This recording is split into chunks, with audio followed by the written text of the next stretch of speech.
Assalamualaikum warahmatullahi wabarakatuh. Waalaikumsalam warahmatullahi wabarakatuh. Bismillahirrahmanirrahim. Alhamdulillahi rabbil alamin. Wassalatu wassalamu ala ashrafil mursalin, imamil muttaqin, sayyidil ghurril muhajjalin, wa ala alihi wa ashabihil mujahidin at-tahirin, amma ba'du. Saudara-saudara kaum muslimin rahimakumullah, satu hari ketika seorang ulama besar bernama Al-Imam Al-Faqih Abu Lais tengah berjalan-jalan di dekat kota Basrah, berkelumpulah sekelompok orang di dekat beliau. Mereka datang mengajukan satu pertanyaan. Imam, kami ingin bertanya. Di dalam Al-Quran itu Allah Subhanahu wa ta'ala menjelaskan, Ud'uni astajib lakum. Berdoalah kepadaku, aku akan jawab doamu. Mintalah kepadaku, aku kabulkan permintaanmu. Itu dan begitu janji Allah di dalam Al-Quran. Kami, kata orang-orang tadi, sudah lama berdoa kepada Allah, tapi kenapa sampai sekarang doa kami ini belum dikabulkan?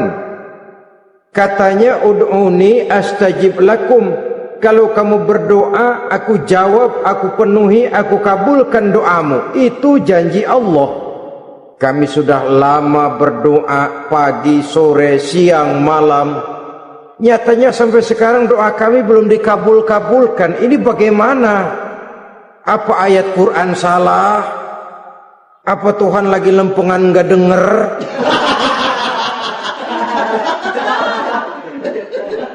Apa doa kami yang terbalik? Kelihatannya sepele saja ini. Doa tidak didengar oleh Allah. Permohonan tidak dijawab, tidak dikabulkan oleh Allah. Tapi sebenarnya kalau kita mau merenung, kemalangan apa yang paling besar dalam kehidupan ini? Selain daripada kalau permohonan dan doa kita sudah tidak dihiraukan oleh Allah, artinya hidup sudah tidak diopeni oleh Allah. Jangankan Allah, saudara-saudara, kita nggak diopeni sama mertua saja bingung. Ini mertua diem aja, kalau saya salah apa salahnya, kalau ada yang dikepengenin apa kepengenannya, boyak ngomong kenapa diem begitu. Ini tidak diopeni oleh Allah. Kemalangan apa yang lebih malang selain daripada kalau doa tidak didengar oleh Allah? Itu sudah kemalangan yang paling malang, lebih malang dari kota Malang saya kira.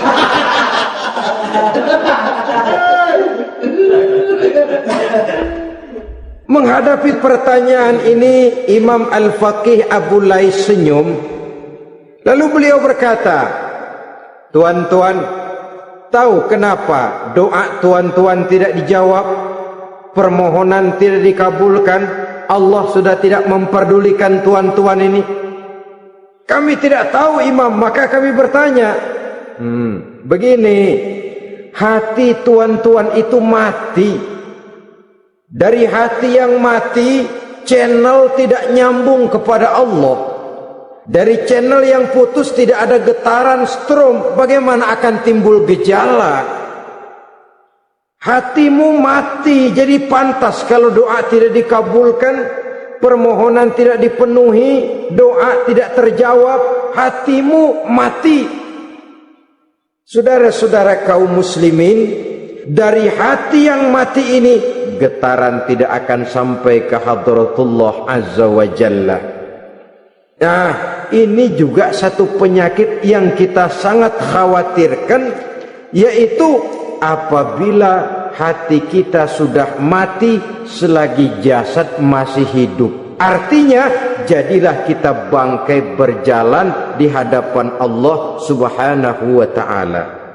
Sementara kita sangat disibukkan dengan menggali berbagai macam jenis obat penangkal penyakit zahir, dan kita kurang perhatian untuk mencari obat penangkal penyakit batin yang kalau diserang penyakitnya menghancurkan kehidupan abadi di akhirat nanti. Perkembangan ilmu kedokteran nyata benar diikuti dengan perkembangan jenis-jenis penyakit. Makin maju ilmu kedokteran, makin modern penyakit. Ngerti juga rupanya itu penyakit. Dulu kita tidak kenal yang namanya AIDS. Kita tidak tahu yang namanya liver. Kita tidak kenal yang namanya stres. Paling yang banyak cika, masuk angin, dan sebagainya. Tapi baiklah, penyakit-penyakit batin yang menyebabkan hati menjadi mati, dan dari hati yang mati, doa tidak naik, tidak didengarkan oleh Allah Subhanahu wa ta'ala. Nah, kata orang-orang tadi, yang menyebabkan hati kami mati ini apa, Imam? Beliau menjawab, pertama, araftumullaha wa lam tu'tuhu haqqahu. Yang menyebabkan hatimu jadi mati, pertama, kamu kenal benar kepada Allah, tapi haknya untuk disembah, kewajibanmu untuk menyembah, tidak pernah kamu laksanakan. Bagaimana Allah tidak akan jauh dari kita kalau kita tidak akan mengadakan pendekatan kepadanya? Dan pendekatan kepada Allah hanya bisa kita tempuh melalui jalur kegiatan ritual ibadah. Allah akan terlalu jauh apabila kita hanya membicarakannya lewat filsafat dan renungan yang mendalam. Tapi Allah akan dekat dan terasa hadir dalam hidup apabila kita dekati ia dengan pelaksanaan ibadah kepadanya. Kamu kenal Allah, tapi hakmu untuk menyembah, kewajibanmu untuk menyembah, haknya untuk disembah, tidak pernah kamu laksanakan. Kalau soal Allah kita kenal bukan main. Bahkan tidak hanya kita mengajarkan kenal juga kepada anak-anak kita. Kalau ditanya siapa pencipta matahari, bulan dan bintang? Allah. Siapa pencipta lautan, gunung, hutan belantara dan sungai-sungai? Allah. Siapa pencipta bumi, matahari dan sebagainya? Allah. Sembahyang apa enggak? Bagaimana nanti?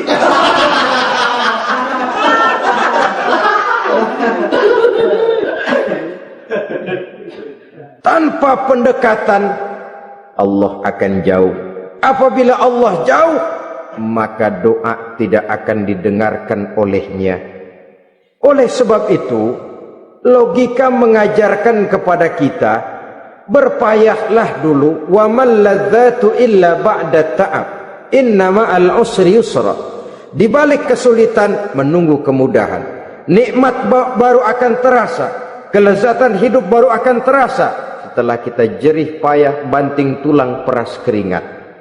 Rasanya memang lebih nikmat sepotong singkong hasil cucuran keringat sendiri ketimbang roti dijejelin orang. Ini berarti kita ingin mohon pertolongan kepada Allah, sementara dengan Allah sendiri kita jauh.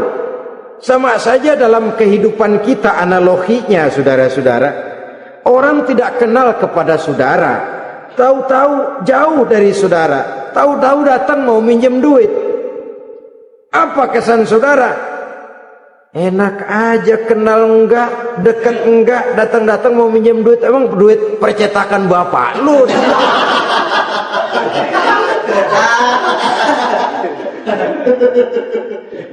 Sedangkan yang kita kenal, sedangkan yang kita bertemu tiap hari, sedangkan yang sering datang ke tempat kita, kalau satu saat dia pinjam duit, toh kita kadang-kadang masih mikir.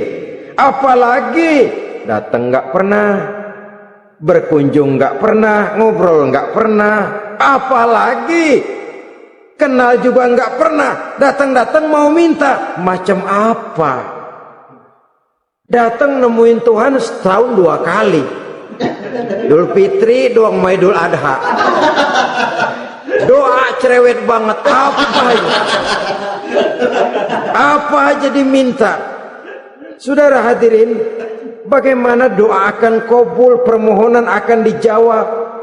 Jikalau kita jauh dari Allah, kita kenal Allah, haknya untuk disembah, kewajibannya untuk menyembah, tidak pernah kita laksanakan. Itu yang menyebabkan hati kita lalu menjadi mati.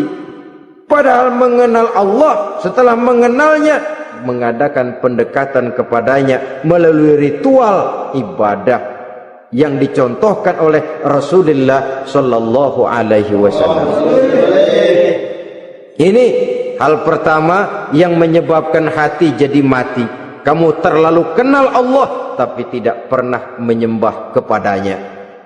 Sama aja orang kerja kagak, habis bulan mau minta gaji. Karena kita jitak palanya. Macam apa? Kerja enggak, tahu-tahu datang mau minta gaji. Kerja dulu yang baik, habis bulan baru enggak diminta pun memang sudah ada jatahnya. Ibadah dulu kita kepada Allah. Soal Allah memberikan karunia kepada kita, itu hak Allah. Apabila kita dekat dengannya, ibadah yang kita laksanakan benar, karunia itu akan datang kepada kita. Saudara-saudara, yang kedua yang menyebabkan hati jadi mati, qara'tumul Qur'an walam ta'malu bih. Kamu baca Al-Qur'an tapi ajarannya tidak pernah kamu amalkan. Kamu baca Quran tapi isinya kamu injak-injak. Sehingga ada peringatan dari Rasul sallallahu alaihi wasallam. Beliau bersabda, "Iza azzamat ummatid dunya wa fi riwayatin dinaron wa dirhaman nuzi'at minha haibatul Islam. Wa iza turikatil amru bil ma'rufi wan nahyu 'anil munkari hurimat 'alaihim barakatul wahyi. Wa iza tasabat ummati saqatat min 'ainillah." 3 peringatan keras tapi yang merupakan gejala penyakit kita umat Islam diperingatkan oleh Nabi kita. Pertama, iza azzamat ummatid dunya. Apabila umatku telah terlalu mengagung-agungkan dunia, apabila umatku telah jatuh menjadi umat yang materialistis, segalanya diukur dari sudut keduniaan saja, nuzi'at minha haibatul Islam, maka akan dicabutlah dari mereka kehebatan agama Islam.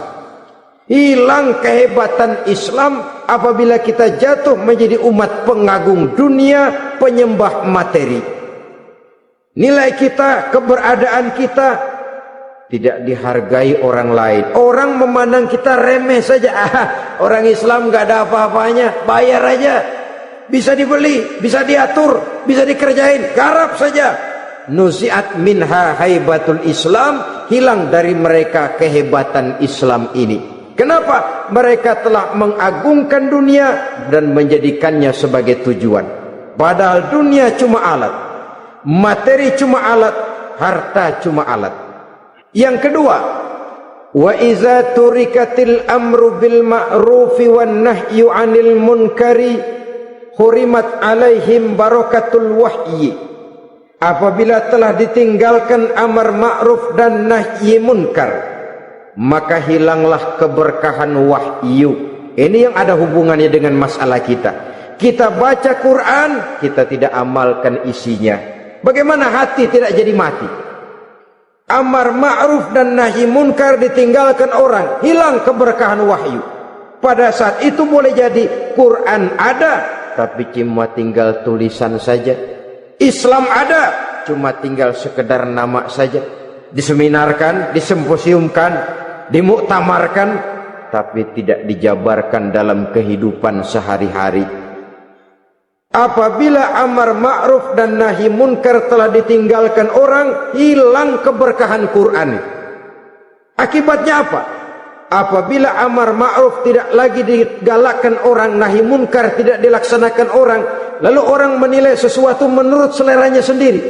Mana yang ma'ruf, mana yang munkar, tidak ada lagi patokan utama.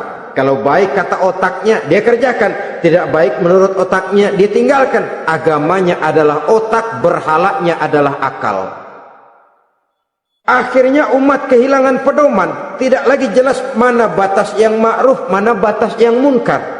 Dalam kondisi sedemikian, akhirnya akan terjadi penjungkiran nilai. Paling celaka nantinya, yang ma'ruf malah dianggap munkar, yang munkar malah menjadi ma'ruf. Peringatan ketiga dari Nabi, wa iza tasabat ummati saqatat min ainillah.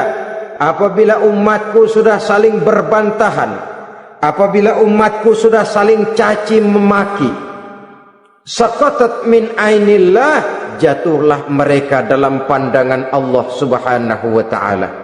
Hilang wibawa umat yang sudah saling mencaci maki, saling menjatuhkan, saling gasak, gesek, gosok.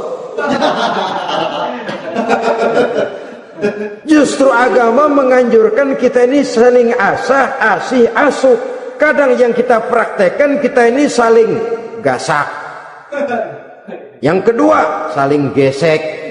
Yang ketiga, saling gosok. Gasak, gesek, gosok. Kacau kita ini. Saling gasak, menjegal kawan seiring, menggunting dalam lipatan.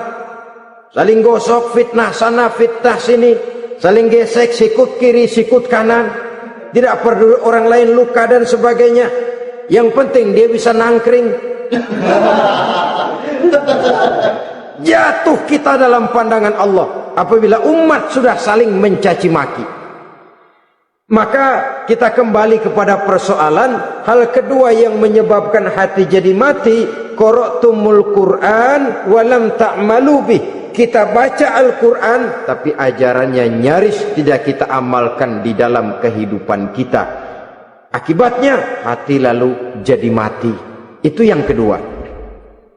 Yang ketiga yang menyebabkan hati jadi mati dan doa tidak terjawab, idda'aitum annakum min ummati Muhammadin sallallahu alaihi wasallam wa lam ta'malu bi sunnatihi. Kamu mengaku, kamu memproklamirkan diri sebagai umatnya Nabi Muhammad, tapi sunnahnya tidak pernah kamu amalkan.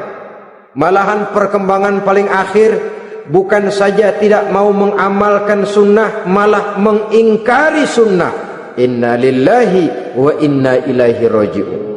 Oh, Nabi Muhammad itu manusia biasa seperti kita. Sebagai manusia dia bisa salah. Dan ternyata hadis banyak yang palsu. Yang otentik cuma Quran. Selebihnya adalah sejarah. Tidak ada itu sunnah. Langsung saja kepada Quran. Oh, hadis itu bukan sumber hukum. Oh, tidak perlu mengamalkan sunnah. Saudara-saudara kaum muslimin, mengaku kita umat Nabi, tapi sunnahnya kita campakkan, tidak kita amalkan. Setelah tidak kita amalkan, kita campakkan. Setelah kita campakkan, kita ingkari pula. Inna lillahi wa inna ilaihi raji'un. Bagaimana hati tidak jadi mati? Kalau siang malam kita memproklamirkan diri sebagai umat Nabi Muhammad, sementara sunnahnya kita campakkan, kita abaikan, dan kita ingkari dia sunnah itu.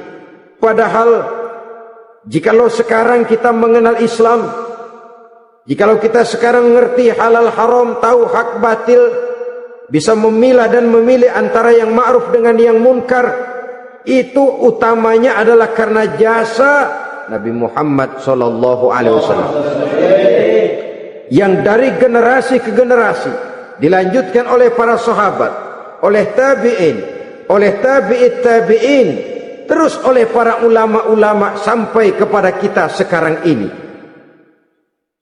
Walaupun beliau hanya berfungsi sebagai penyampai, tapi kepribadiannya dijadikan model oleh Allah Subhanahu wa taala di dalam kita melaksanakan kehidupan beragama.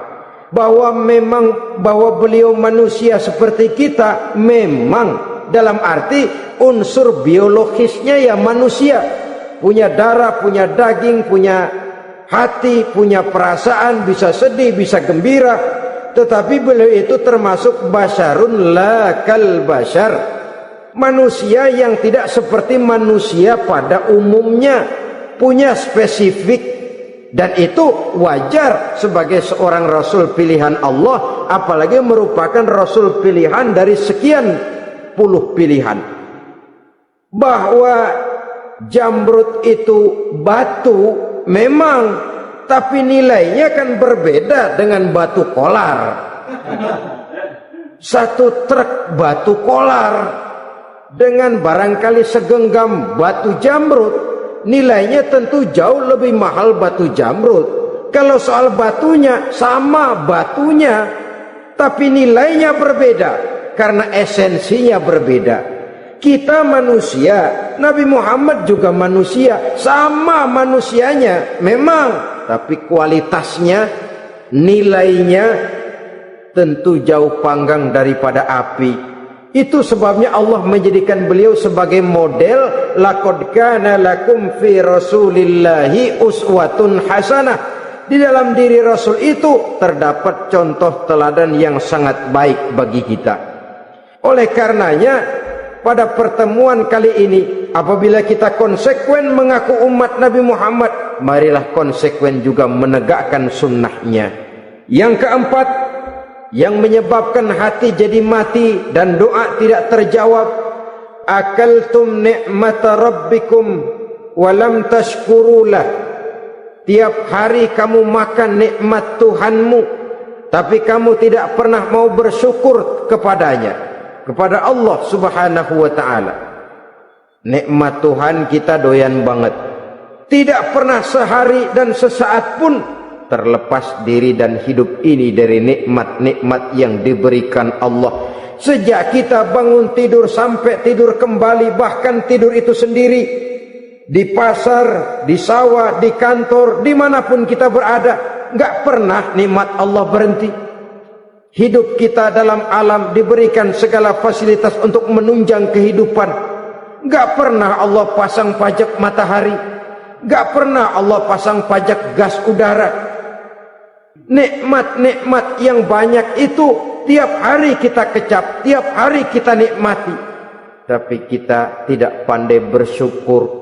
Padahal Allah memberikan peringatan keras dalam hadis qudsinya, man lam yashkur ala na'mai wa lam yasbir ala balai falyakhruj min tahti samai wal yatlub rabban siwaya. Siapa yang tidak mau bersyukur terhadap nikmat yang aku berikan kepadanya dan tidak mau bersabar terhadap ujian yang aku berikan kepadanya, silahkan keluar saja dari kolong langit ini dan cari Tuhan selain aku. Diusir oleh Allah. Kalau orang tidak mau bersyukur terhadap nikmat yang aku berikan dan tidak mau bersabar terhadap ujian yang aku timpakan, keluar dari kolong langitku, keluar, cari Tuhan selain aku. Diusir. Lah yang ngusir Allah. Anak sekarang bilang mau ke Menong.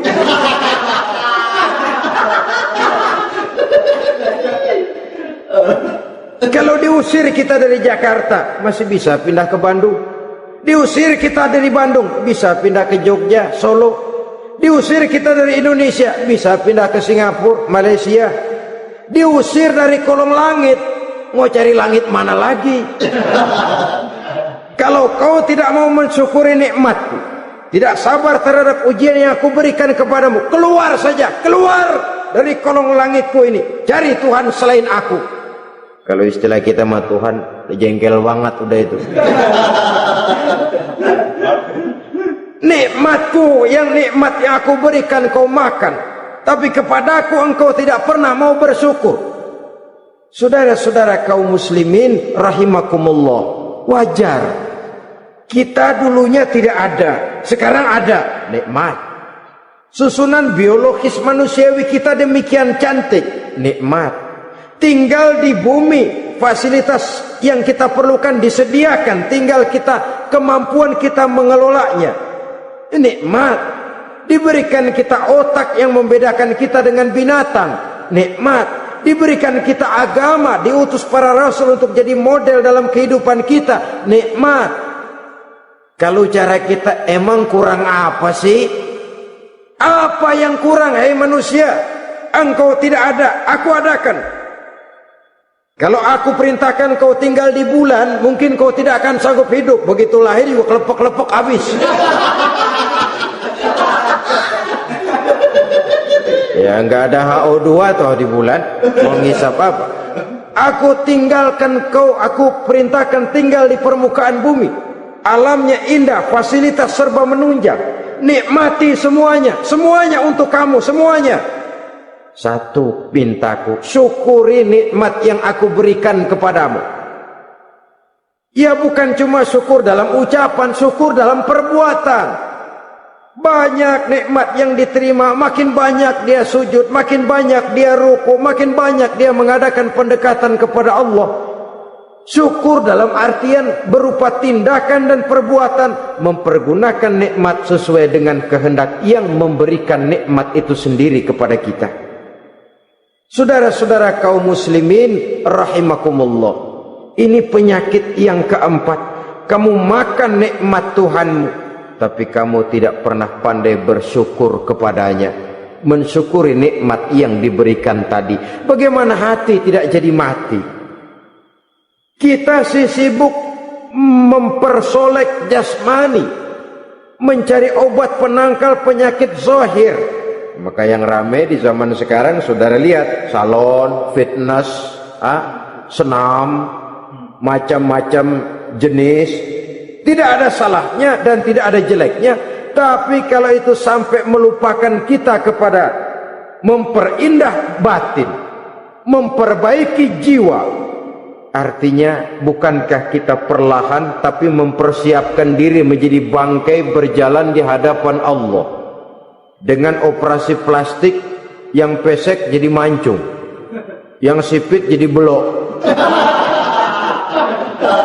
kulit keriput jadi kencang, pipi terlalu cekung bisa diatur.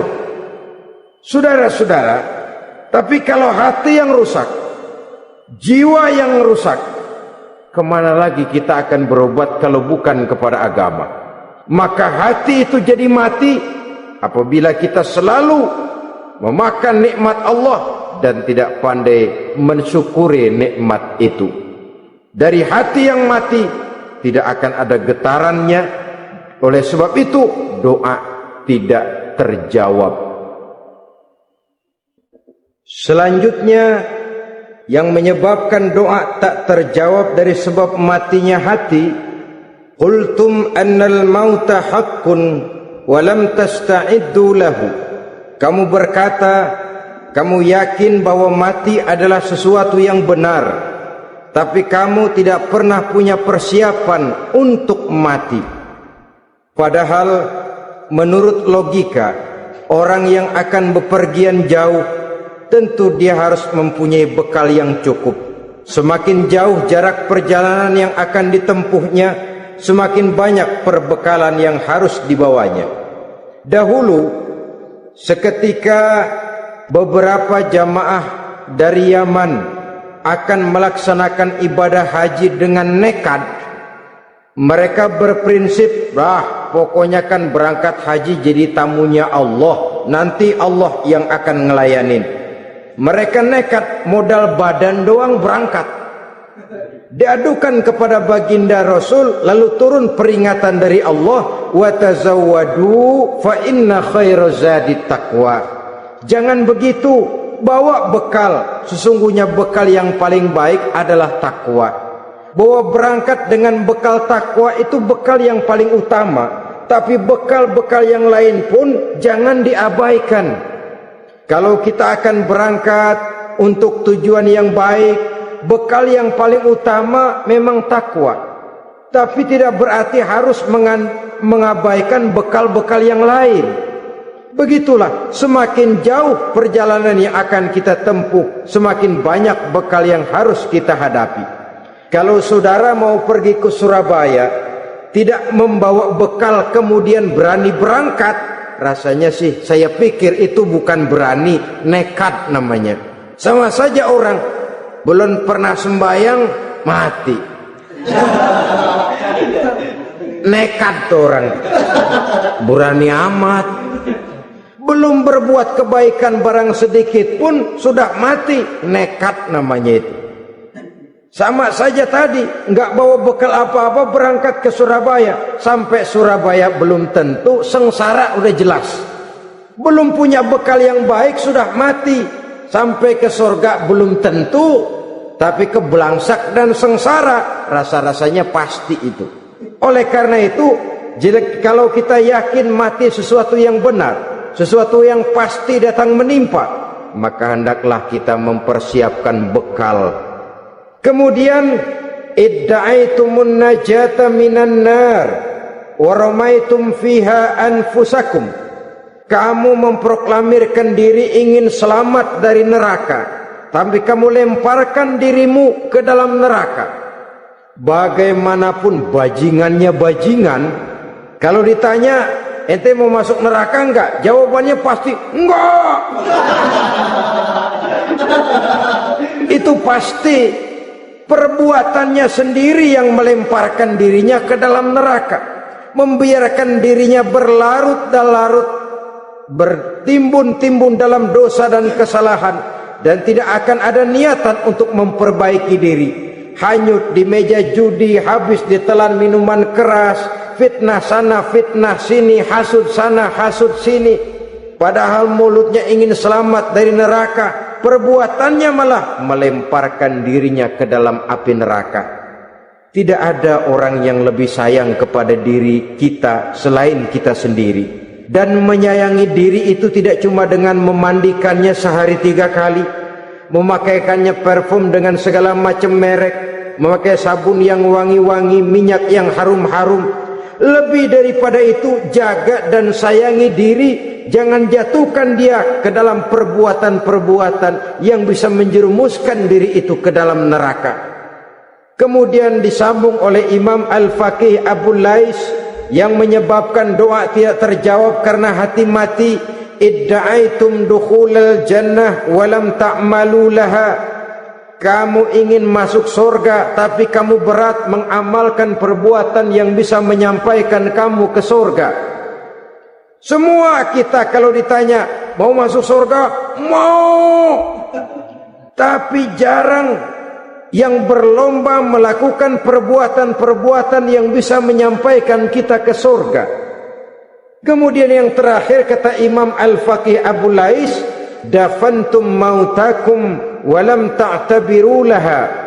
Kamu menguburkan orang yang mati di antara kamu, tapi kamu tidak bisa mengambil iktibar, tidak bisa mengambil pelajaran dari mayit yang jenazah yang kau kuburkan itu. Mestinya kan nguburin orang tuh membuat sadar. Iya, kalau sekarang dia saya baringkan di liang lahat menghadap ke arah kiblat, bantalnya tanah, setelah itu ditutup dengan papan, lalu ditimbun dengan tanah. Iya, sekarang giliran dia, giliran saya, entah besok, lusa, bulan depan, tahun depan, tapi pasti mengubur mayat, mengubur jenazah, tapi tidak bisa mengambil iktibar dari yang dilaksanakannya itu. Ini merupakan penyakit-penyakit batin yang merupakan handicap, yang menimbulkan jarak antara kita dengan Allah Subhanahu wa ta'ala. Pantas kalau itu semua ada pada diri kita, hati jadi mati. Dari hati yang mati, doa tidak akan tembus. Kita tidak lagi akan diperdulikan oleh Allah Subhanahu wa ta'ala. Dan itu sekali lagi kemalangan yang terbesar dalam kehidupan kita. Bagaimana jalan keluarnya? Pertama, memperbaiki batin kita, menyelamatkan diri daripada penyakit-penyakit yang bisa mematikan hati seperti yang sudah saya sebutkan tadi. Yang kedua, berdoa dengan adab. Sehingga tata cara di dalam kita bermohon kepada Allah Subhanahu wa taala dibicarakan secara khusus oleh Al-Imamul Ghazali dalam kitab Ihya beliau yang disebut adabud doa. Adab di dalam kita melaksanakan doa kepada Allah Subhanahu wa taala.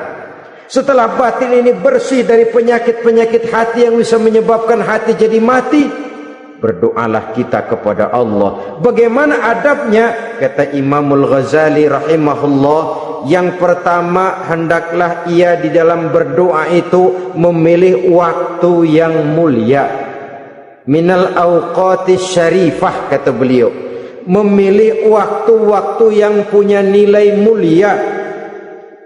Ramadan dalam satu tahun, Jumat dalam tiap minggu, sepertiga malam yang akhir pada setiap hari. Waktu-waktu yang punya nilai mulia. Walaupun misalnya saudara berdoa pada hari Kamis, tidak ada halangannya Allah mau kabulkan. Ini tidak berarti bahwa kalau sudah berdoa hari Jumat lalu hari Kamis tidak mau berdoa, tidak. Lebih memilih mengintai waktu-waktu yang punya nilai mulia. Lailatul Qadar sekali dalam setahun, waktu-waktu yang punya nilai mulia. Logikanya begini, saudara-saudara, kalau kita datang ke rumah seseorang, tujuan utama kita minjem duit, yang paling pertama kita perhitungkan tanggal berapa nih, kan itu toh, tanggal berapa. Kalau tanggal 20 atuh minjem duit, orang lagi ngap-ngapan, boro-boro dia bisa minjemin, dia sendiri mungkin lagi pusing. Kita lebih dulu kita amatin tanggal berapa nih, yang enak sore apa siang, jam 2. Jam 2 dia baru pulang dari kantor, tapi giliran tidur. Kalau dia tidur dibangunin datang mau minjem duit, kagak dimaki-maki sudah kebagusan deh. Kan kita lihat waktunya, timingnya, kata orang sekarang, tanggal berapa, sore apa malam, apalagi gulem apa terang bulan, itu semua sudah kita atur sedemikian rupa, memilih waktu. Yang kedua, kata Imamul Ghazali, memilih keadaan yang istimewa. Kalau tadi soal waktu, yang kedua soal keadaan. Ada situasi-situasi di mana doa itu diijabah oleh Allah Subhanahu wa taala. Di antaranya kata Imam Abi Hurairah, "Inda zahbi sufuf fi sabilillah." Pada waktu mengatur barisan perang membela agama, di situ doa kabul. Inda nuzulil ghais, ketika turun gerimis, di situ doa makbul. Inda iqamis shalah, ketika salat mau didirikan, riwayat lain bainal azan wal iqamah, antara azan dan qomat, di situ doa makbul. Itu memilih keadaan-keadaan. Kemudian yang ketiga, kata beliau, berdoa menghadap kiblat. Ya, apa kalau doa madhab mudik Tuhan kagak tahu? Tahu. Tuhan gak dengar? Dengar, cuma lebih etis. Lebih etis kalau kita berdoa menghadap ke arah kiblat. Saudara-saudara kaum muslimin rahimakumullah. Yang keempat, hifdzus shaut, menyederhanakan suara. Tidak terlalu keras, juga tidak terdengar orang lain, apalagi kalau doa kita diaminkan oleh orang lain. Tidak usah terlalu keras. Kenapa? Karena Allah yang kita meminta kepadanya bukan zat yang tuli, bukan zat yang buta, bukan zat yang tidak dengar, bahkan dia maha dengar. Juga tidak terlalu seperti orang berbisik-bisik, apalagi kalau doanya doa bersama-sama. Tapi kadang-kadang terdorong oleh husnuzon dari para makmum saja. Tidak peduli apa yang dibaca oleh imam, yang kedengaran cuma amin aja kerengan. Amin, amin, amin, amin, amin, amin.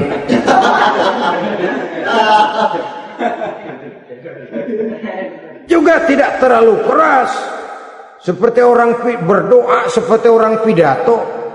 Saudara-saudara kaum muslimin rahimakumullah. Yang kelima, alla yatakallafa saja' fid du'a. Dalam berdoa, kalau istilah kita, jangan nyelongcong. Suja' ini menunjukkan sikap berani kepada Allah. Misalnya ada orang berdoa, ya Allah ampunilah saya kalau engkau mau. Kalau Allah mau. Kasihanilah saya ya Allah kalau engkau mau. Itu doa orang songong. Atau sama saja, ya Allah berilah saya rezeki dikit aja. Emang kenapa pakai begitu? Allah yatakallafa saja fid du'a. Yang keenam kata Imamul Ghazali, at-tadarru' wal khusyu'. Dengan tadarru' dan khusyuk, dengan sikap tawadu, benar-benar ya seperti kita lah kalau datang memang menghajatkan pertolongan dari seseorang, segala action kita atur supaya hajat kita itu kabul, kan begitu. Kadang-kadang istilah orang kalau perlu ngesor mah ngesor dah, yang penting permintaan dikabulkan, gitu saja. Kita lihat sekarang ini ramai orang bicara soal film-film Parno. Kelihatannya pendatang-pendatang baru pokoknya asal bisa main dah, bugil ya bugil dah. Yang penting nyohor, bisa tampil. Walaupun dalinya semua sama, mula-mula cuma iseng. Adegan panas bagaimana? Kalau tuntutan skenario apa boleh buat? Apa boleh buat? Emang nggak bisa milih. Setelah film beredar baru saya juga jijik ngeliat, ya tadi kemana waktu bikin? Udah jadi baru jijik, bikinnya merem memang itu.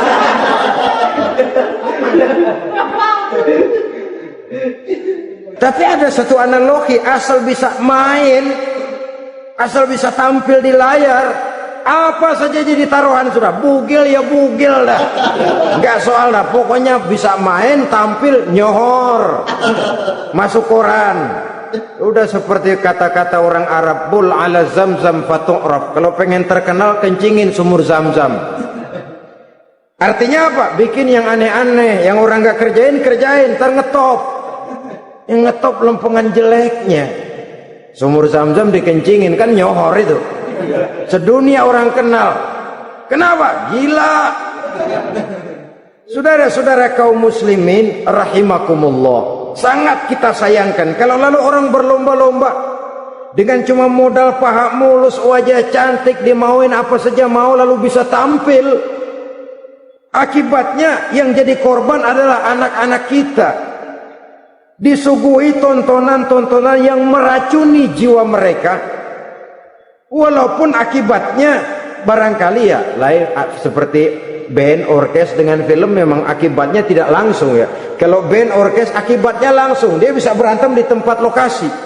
Film orang nonton tahu dia di tempat itu, bukan di tempat itu dia praktek, pulang jadi pikiran dia, tadi serem ya, ntar kalau ada kesempatan kita praktek.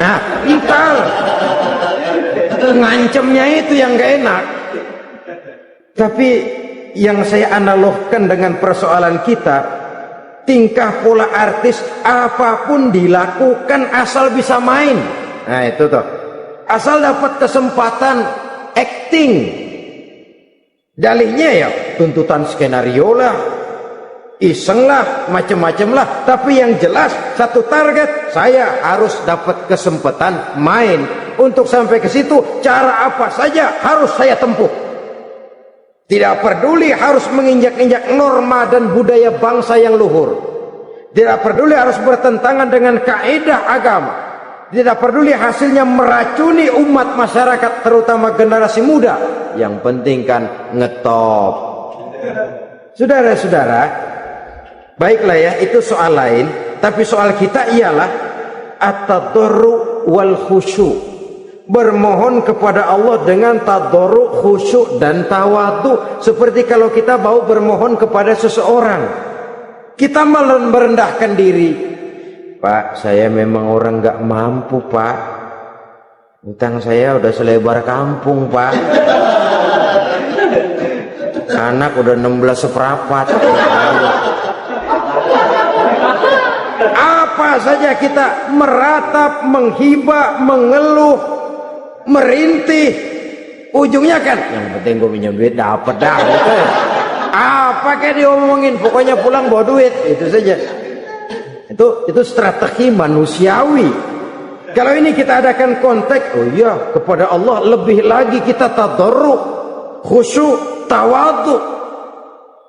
Doa dengan tawadhu, sebab kita akan bermohon kepada yang serba maha.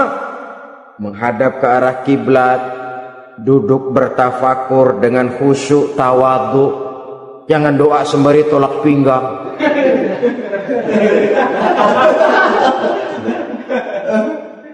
Yang ketujuh, kata Imamul Ghazali, ayyujzimad du'a wa yuqina bil ijabah.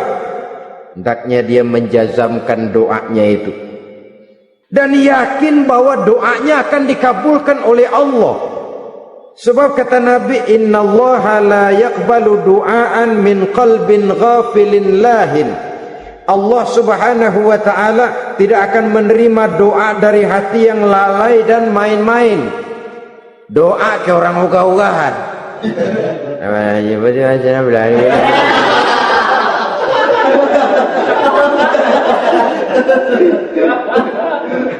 Kali malaikat nyongok dong, lu minta apa lu?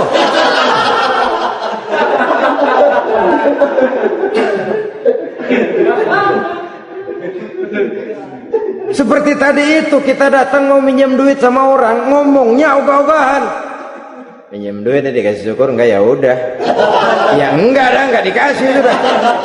Kenapa? Mintanya begitu, enggak serius dan enggak yakin bahwa doanya akan dikabulkan. Kalau kita sudah punya keyakinan, jangan-jangan doa saya enggak diterima Allah. Enggak. Ana, kata Allah, ana inda zanni abdi bi. Aku sih bagaimana menurut sangka hambaku kepadaku saja. Kalau sangkanya baik, aku baik. Kalau sangkanya doanya dikabulkan, aku kabulkan. So itu doa harus dengan pasti dan harus dengan yakin doa itu akan dikabulkan dan meluruskan harapan, membenarkan cita-cita, meluruskan maksud apabila doa itu dikabulkan oleh Allah Subhanahu wa taala. Saudara-saudara, oleh karenanya jangan doa setengah hati. Jangan berdoa sambil main-main. Apalagi menghadap kiblat dengan dua tangan terangkat sebagaimana dicontohkan oleh Rasulullah sallallahu alaihi wasallam. Bahwa berdoa tanpa mengangkat kedua tangan pun Allah tahu, Allah dengar, tapi kelihatannya kurang serius. Seolah-olah terserah ada Tuhan, mau dikasih ya kasih, enggak ya udah. Seolah-olah kita tidak serius dalam berdoa. Kemudian yang berikutnya, kata Imamul Ghazali, ayyaftatahad du'a bi zikrillah fala yabda'u bi su'al. Hendaknya dia mulai berdoa itu dengan menyebut nama Allah, berzikir kepada Allah. Fala yabda'u bi su'al, jangan langsung memulai dengan permintaan. Ini tata krama etisnya. Sama juga orang kirim surat, salam sejahtera kami haturkan, padahal mah nggak ada itu juga nggak apa-apa. Itu kan maksud mukaddimah saja. Besar harapan kami semoga Bapak dan keluarga di sini pun berada dalam keadaan sehat walafiat. Selanjutnya kami telah dengar dari berbagai teman tentang kedermawanan Bapak, tentang bantuan Bapak di berbagai bidang yang menyangkut sosial pendidikan. Sehubungan dengan itu maka kami bermaksud mengajukan permohonan. Baru masuk itu mah 15 kalimat kesonoin, urusan lain. Intinya sehubungan dengan itu kami bermaksud memohon kepada Bapak. Kita mulai, salam sejahtera kami haturkan, bersama ini pula kami, macam-macam lah. Sama juga seperti tadi itu, kita datang mau minjem duit, datang karena kita tahu datang habis bulan, malam terang bulan, udaranya sejuk, ngobrol lah kita, dapet teh, apa kabar Pak? Baik. Aduh Bapak sih untung dah Pak, kayak pemurah lagi. Saya tahu Bapak banyak nyumbang di mana-mana, Diangon aja tuh orang diangon.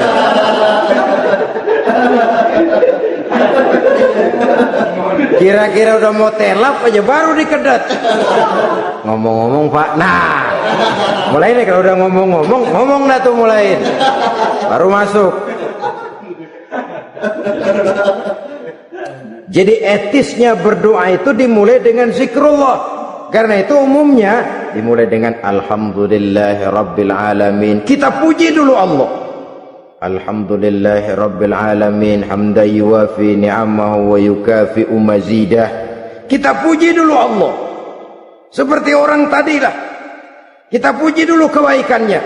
Walaupun pada akhirnya kita minjem duitnya.